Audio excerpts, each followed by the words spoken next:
আসসালামু আলাইকুম everyone, myself Nurul Alam Fahim. আমি গিয়ে বিএসসি কমপ্লিট করছি ফ্রম শাহজালাল ইউনিভার্সিটি। আমার সাবজেক্ট ছিল industrial and production engineering. After completing my graduation আমি গিয়ে একটা মাল্টিন্যাশনাল কোম্পানিতে গিয়ে গাজীপুরে চাকরি করছি অলমোস্ট 2.2 ইয়ার্স। সো এখানে এজ এন ইন্ডাস্ট্রিয়াল ইঞ্জিনিয়ার ছিলাম। সবাই এক্সপেক্ট করে যে একটা পাবলিক ইউনিভার্সিটির স্টুডেন্ট গ্র্যাজুয়েশনের পরে যে সে তার ফাইল প্রসিডিংটা একা একা করবে বা নিজে নিজে করবে। সো আমি গিয়ে ফ্যামিলির এক্সপেকটেশন ওইরকমই ছিল। সো আমি গিয়ে এই একটা জিনিস ফলো করতে গিয়ে গিয়ে অনেকটা টাইম ওয়েস্ট করে ফেলি। অ্যাকচুয়ালি কানাডার জন্যই প্রথমে চেষ্টা করতেছিলাম। সো কানাডার জন্য ফাইল প্রসিডিং আমার মনে হয় সবথেকে বেশি টাফেস্ট, কারণ গিয়ে ওদের রিকোয়ারমেন্ট থেকে ডকুমেন্টেশন অনেক প্রপার হওয়া লাগে। সো এই দিক দিয়ে অ্যাকচুয়ালি মিস ইনফরমেশন অনেক হয়ে যায়। দেখা যায় একজন একটা বলে, আরেকজন গিয়ে টোটাল 180 ডিগ্রিতে আরেকটা বলে। এইগুলো নিয়ে অনেক টাইম ওয়েস্ট হয়ে গেছিলো। সো আমি ফ্রাস্ট্রেটেড হয়ে গিয়ে ইউএসএর জন্য গিয়ে ফাইল প্রসিডিং করি। সো আনফর্চুনেটলি ইউএসএতে গিয়ে আমার রিজেকশন আসে। এরপরেই স্ট্রাগল ছিল আমি ফাইল প্রসিডিং কার মাধ্যমে করব। আমি অনেকগুলা গিয়ে কনসালটেন্সি আমি মনে হয় সিলেটে কিছু বাকি রেখে নেই, কারণ গিয়ে টুকিটাকে যা কোয়েশ্চেন ছিল সবগুলা করতে চাইতেছিলাম ওনাদেরকে।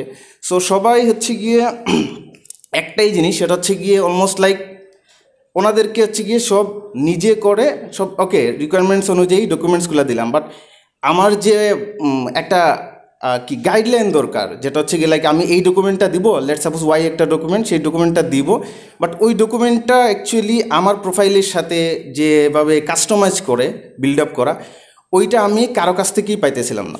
পরে গিয়ে সুমন ভাই গিয়ে আমার ভাইয়ের বেস্ট ফ্রেন্ড। সো ওনার মাধ্যমে গিয়ে আমি সুমন ভাইয়ের ফ্লাইওভার এডুকেশনে আসি।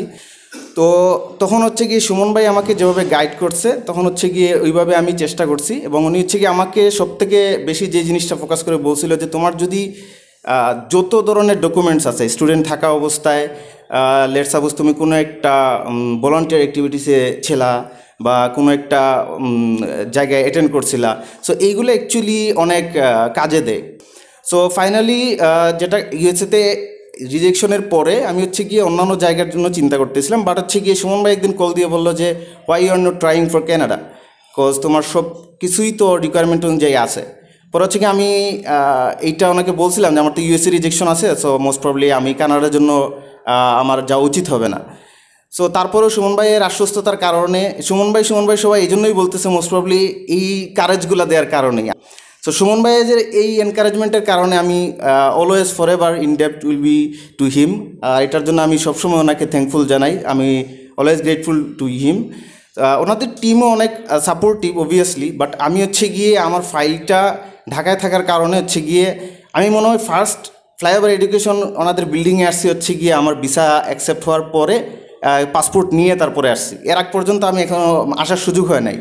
স্পেশালি ওনার এসওপি আমি বলবো যে he is the one of the most intellectual person আমার পরিচিতদের মধ্যে। কারণ গিয়ে এসওপি রাইটিংয়ের সময় ওনার সাথে আমার ফেস টু ফেস অনেক গিয়ে ভার্চুয়ালি, বাট গিয়ে অনেক কিছুই ডিটেলস ওনার সাথে গিয়ে কাজ করার সুযোগ হয়। তো তখন আমি বুঝতে পারছি যে অ্যাকচুয়ালি এর আগ পর্যন্ত আমি এসওপি নিয়ে যাদের কাছে কাজ করছি, অনেকগুলো বললাম এডুকেশনাল কনসালটেন্সি ঢাকায় ও অনেকের সাথে কাজ করছি, বাট এসওপি নিয়ে এত ডিটেলস কেউ আমার সাথে কাজ করে নাই বা আমার প্রোফাইলের সাথে কাস্টমাইজড ওয়েতে এইভাবে কেউ গাইডলাইন করে নাই। তো সুমন ভাই এই দিক দিয়ে গিয়ে আমাকে রাত 12টা একটা এরকম টাইমেও আমাকে হেল্প করছে, আমাকে বারবার রিভিউ করে এই জিনিসটা এইভাবে চেঞ্জ, সব থেকে বেশি ক্রিটিসাইজ করছে এবং অনেকবার আমার এইটা চেঞ্জ করে। আমার কাছে অনেক রাইগরাস মনে হচ্ছিলো যে আচ্ছা এত কিছু লিখতেছি তারপরেও হইতেছে না। বাট আলহামদুলিল্লাহ লাস্ট পর্যন্ত আমি গিয়ে প্রপারলি সাবমিট করতে পারছি আলহামদুলিল্লাহ। আর গিয়ে আমার বিষয়টা হয়েছে, এটা অবশ্যই একটা ইয়ের বিষয়। বাট যাওয়ার পরে যাতে আমার পজিশনটা বেটার কোনো জায়গায় নিয়ে যেতে পারে, এজন্য সবার কাছে দোয়া প্রাপ্তি, আমারও চেষ্টা যাতে আল্লাহ কবুল করে। সো সবাইকেই শুভকামনা। আর ফ্লাইওভার এডুকেশন টিমকে অবশ্যই ধন্যবাদ এরকম একটা ইনফরমেটিভ গিয়ে ইভেন্ট অর্গানাইজ করার জন্য। Thanks to the team and আমার জন্য সবাই দোয়া করবেন। আসসালামু আলাইকুম।